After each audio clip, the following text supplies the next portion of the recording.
Senior সচিব আক্তার আহমেদের সঙ্গে ভারপ্রাপ্ত অ্যাটর্নি জেনারেল মোহাম্মদ আরশাদুর রৌফের বৈঠক শেষ।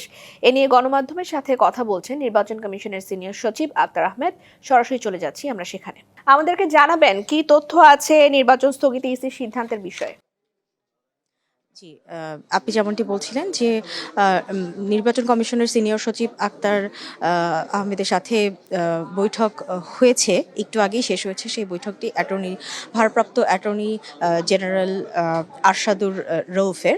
তো বৈঠকে কি কি বিষয় নিয়ে আলোচনা হয়েছে সেটি আমরা এখনো জানতে পারিনি, কারণ বৈঠক শেষ করেই সচিব এবং ভারপ্রাপ্ত অ্যাটর্নি জেনারেল ওনারা বের হয়ে গেছেন।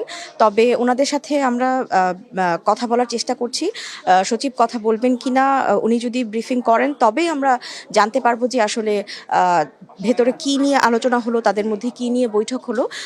মূলত আমরা ধরে নিচ্ছি যে পাবনা 1 এবং 2 আসন নিয়ে যে জটিলতা তৈরি হয়েছে সীমানা নির্ধারণ নিয়ে। তো নতুন এবং ফিরে আসা গ্রাহকদের জন্য নগদে চলছে ক্যাশব্যাক সহ প্রতিদিন হাজারো উপহার জেতার সুযোগ। হবে আশা আর ফেরা, সারপ্রাইজ সেরা। সেটি নিয়েই তাদের মধ্যে আলোচনা হয়েছে বলে এটা ধারণা করা হচ্ছে। আর আপনি জানেন যে আজ আপিল দায়েরের শেষ দিন ছিল। আজ বিকেল 5টা পর্যন্ত সময় নির্ধারণ করা হয়েছিল তফসিল অনুযায়ী, কিন্তু প্রার্থীদের দীর্ঘ লাইন থাকার কারণে, যেহেতু আজকে শেষ দিন, আজকের মধ্যে তারা আপিল দায়ের করতে না পারলে নির্বাচনে কিন্তু তারা অংশগ্রহণ করতে পারবে না। তো সে কারণে আমরা দেখছি যে দুপুরের পর থেকে, অর্থাৎ দুপুর 2টার পর থেকে দীর্ঘ লাইন এবং প্রার্থীদের ভিড়।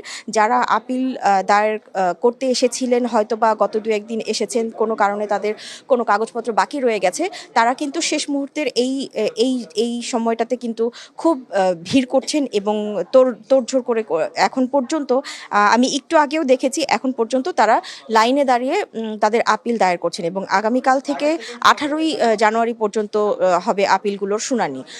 তো এই ছিল এখন পর্যন্ত আমার কাছে সর্বশেষ। পরবর্তী তথ্যগুলো হাতে আসা মাত্রই আমি আপনার মাধ্যমে তা দর্শকদেরকে জানিয়ে দেব। হুমায়রা ফারুকী, আপনি নির্বাচন ভবন থেকে আমাদের সাথে যোগ দিয়েছিলেন, ধন্যবাদ আপনাকে।